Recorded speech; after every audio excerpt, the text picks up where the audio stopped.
Episode 21. You see the problem, said Lupin. While the Ministry insists there is nothing to fear from Voldemort, it's hard to convince people he's back, especially as they really don't want to believe it in the first place.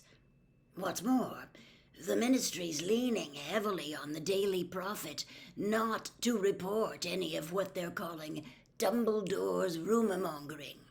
So most of the wizarding community are completely unaware anything's happened, and that makes them easy targets for the Death Eaters if they're using the Imperius Curse. But you're telling people, aren't you? Said Harry, looking around at Mr. Weasley, Sirius, Bill, Mundungus, Lupin, and Tonks. You're letting people know he's back. They all smiled humorlessly. Well, as everyone thinks I'm a mad mass murderer and the Ministry's put a 10,000 galleon price on my head, I can hardly stroll up the street and start handing out leaflets, can I? Said Sirius restlessly. And I'm not a very popular dinner guest with most of the community, said Lupin. It's an occupational hazard of being a werewolf. Tonks and Arthur would lose their jobs at the Ministry if they started shooting their mouths off, said Sirius. And it's very important for us to have spies inside the Ministry, because you can bet Voldemort will have them. We've managed to convince a couple of people, though, said Mr. Weasley. Tonks here, for one. She's too young to have been in the Order of the Phoenix last time, and having Aurors on our side is a huge advantage. Kingsley Shacklebolt's been a real asset, too. He's in charge of the hunt for Sirius, so he's been feeding the Ministry information that Sirius is in Tibet. But if none of you's putting out the news that Voldemort's back, Harry began. Who said none of us was putting the news out? Said Sirius. Why do you think Dumbledore's in such trouble? What do you mean? Harry asked. They're trying to discredit him, said Lupin. Didn't you see the Daily Prophet last week? They reported that he'd been voted out of the chairmanship of the International Confederation of Wizards because he's getting old and losing his grip. But it's not true. He was voted out by Ministry wizards after he made a speech announcing Voldemort's return.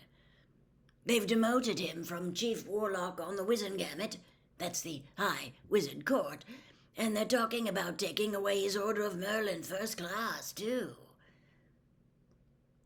But Dumbledore says he doesn't care what they do as long as they don't take him off the chocolate frog cards, said Bill, grinning.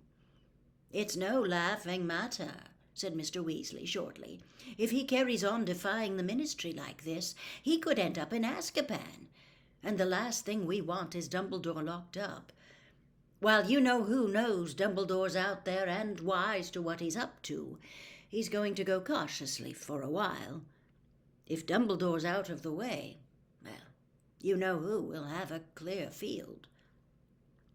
But if Voldemort's trying to recruit more Death Eaters, it's bound to get out that he's come back, isn't it? Asked Harry, desperately. Voldemort doesn't march up to people's houses and bang on their front doors, Harry, said Sirius. He tricks, jinxes, and blackmails them. He's well practiced at operating in secrecy. In any case, gathering followers is only one thing he's interested in. He's got other plans, too.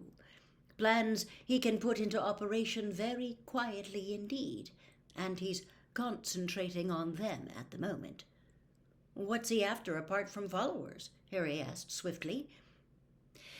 He thought he saw Sirius and Lupin exchange the most fleeting of looks before Sirius said, stuff he can get only by stealth. When Harry continued to look puzzled, Sirius said, like a weapon, something he didn't have last time. When he was powerful before? Yes. Like what kind of weapon? Said Harry. Something worse than Avada Kedavra? That's enough! Mrs. Weasley spoke from the shadows beside the door. Harry had not noticed her returning from taking Ginny upstairs. Her arms were crossed, and she looked furious. "I want you in bed now, all of you," she added, looking around at Fred, George, Ron, and Hermione. "You can't boss us," Fred began. "Watch me!" snarled Mrs. Weasley. She was trembling slightly as she looked at Sirius. "You've given Harry plenty of information. Any more, and you might just as well induct him into the order straight away."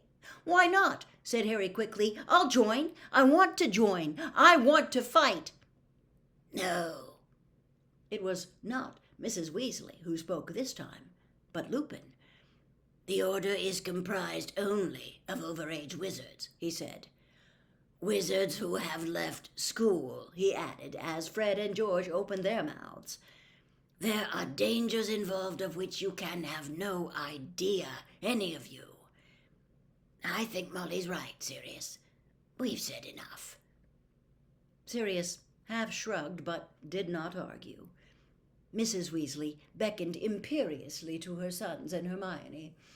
One by one they stood up, and Harry, recognizing defeat, followed suit. Chapter 6. The Noble and Most Ancient House of Black. Mrs. Weasley followed them upstairs, looking grim. "I want you all to go straight to bed. No talking," she said as they reached the first landing. "We've got a busy day tomorrow. I expect Ginny's asleep," she added to Hermione, "so try not to wake her up." "Asleep? Yeah, right," said Fred in an undertone, after Hermione bade them good night and they were climbing to the next floor. "If Ginny's not lying awake waiting for Hermione to tell her everything they said downstairs, then I'm a flubberworm." "All right, Ron, Harry," said Mrs. Weasley on the second landing, pointing them into their bedroom. "Off to bed with you."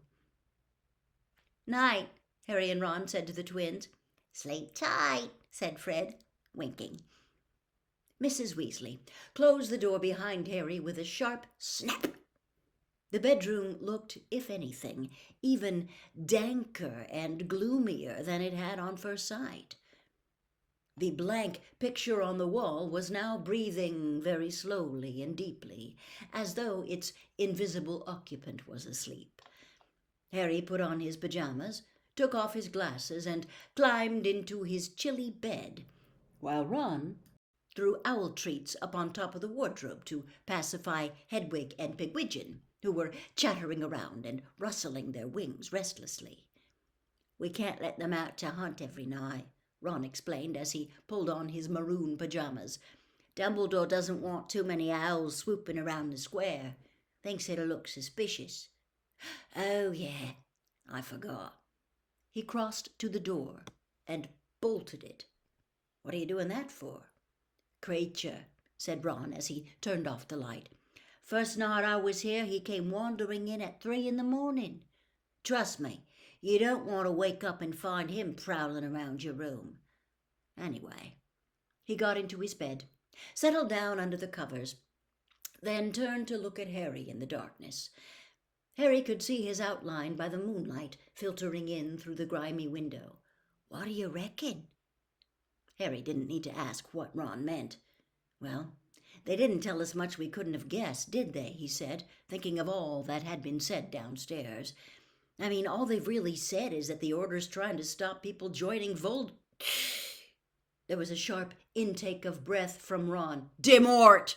said Harry firmly. "When are you going to start using his name? Sirius and Lupin do." Ron ignored this last comment. "Yeah, you're right," he said. "We already knew nearly everything they told us from using the extendable ears. The only new bit was—" "Ouch!